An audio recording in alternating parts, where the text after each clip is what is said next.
Hello everyone, welcome to my YouTube channel where we do painting tutorials.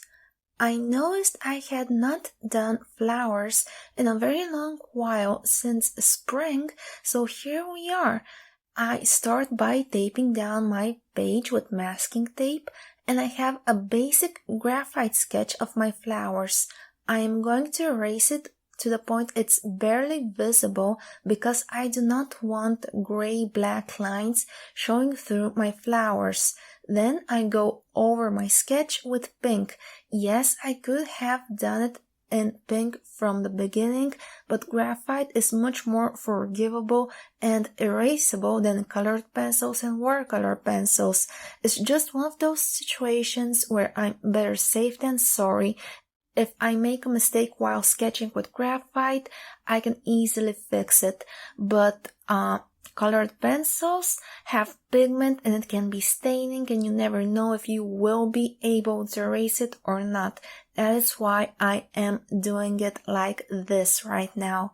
The exact shade I am using is Middle Purple Pink and I bought it open stock, aka just this color from the art store.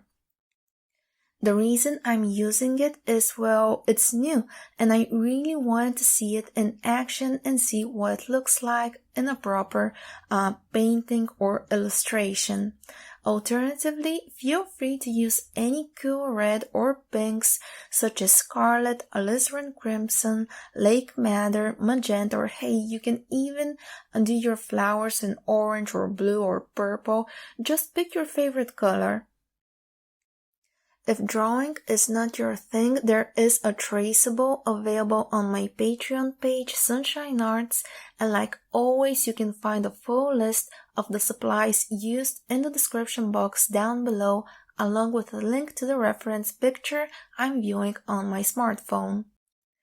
I use the same pink around the center of each flower, following the direction of the petals. I pick a lighter color, in my case scarlet, and I colored all of the petals with it rather lightly.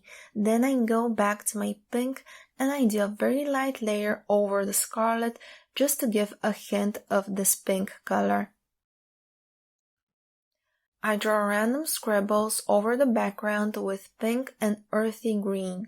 I figured it would be easier this way to paint the background around the flowers rather than masking the flowers with like masking liquid, then painting the background, waiting for dry, peel it off. It was just way too much work just thinking about it, so I much rather do it this way. I think it would be much faster.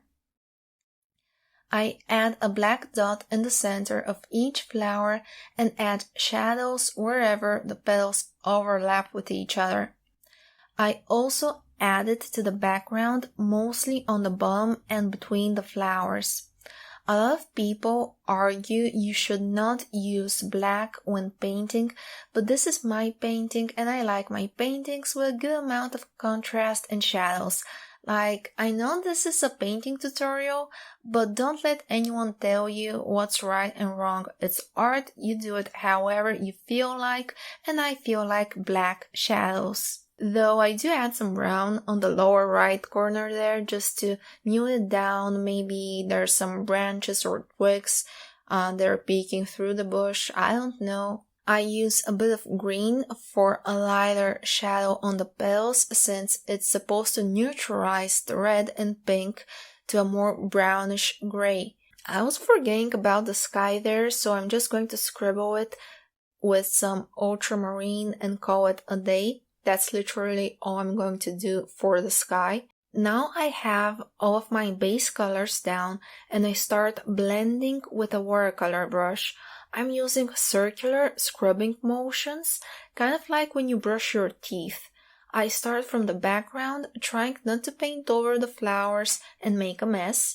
I try to first activate the outline and then tap randomly on the bigger areas, just doing my best to get a crisp edge around the petals because I'm going for a bouquet effect with detailed flowers and a diffused background, like the effect or filter on your smartphone and cameras.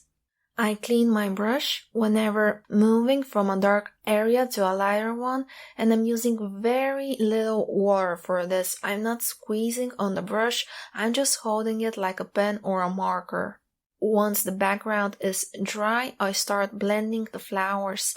I start from the outer edge of each petal and I scribble into the inside. I'm basically just working from light to dark like always.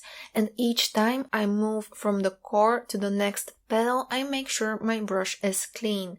If you're getting any value from this video, please let me know by liking, commenting, and if you have not already, please consider subscribing to my channel.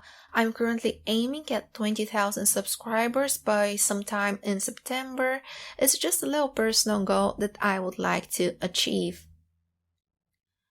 Once everything has dried, I take my pink and black and I add a black shadow very lightly anywhere where the petals overlap and then blend it out with the pink without adding any water yet. I outline the flowers with black to give a shadow to the bush they are growing on, and it makes it look nice and crisp.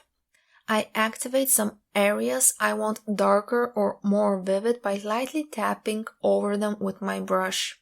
The difference between blending and activating, blending just makes it smooth, it makes it transition clearly, more diffused, and activating watercolor pencils means when you add a small amount of water, if they're good quality, the pigment is supposed to activate and be much more vibrant and saturated.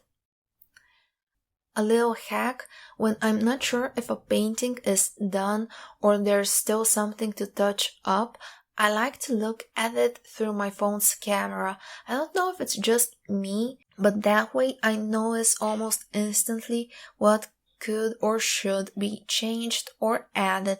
I know a lot of people like to look at their artwork upside down or leave it for a couple of hours and then come back to it.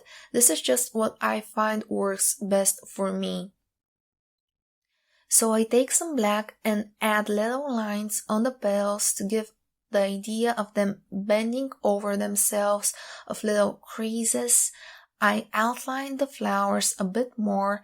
Remember, you can always build up colors and layers gradually, but you can't really erase or fix extra color like if you make it jet black straight from the beginning. Just work in small amounts, little shading, and gradually build it up until you're happy with it. I like to give special thanks to my patrons for the month of August. Thank you so much for supporting me and the channel, and thank you all for watching. We'll see each other in the next video.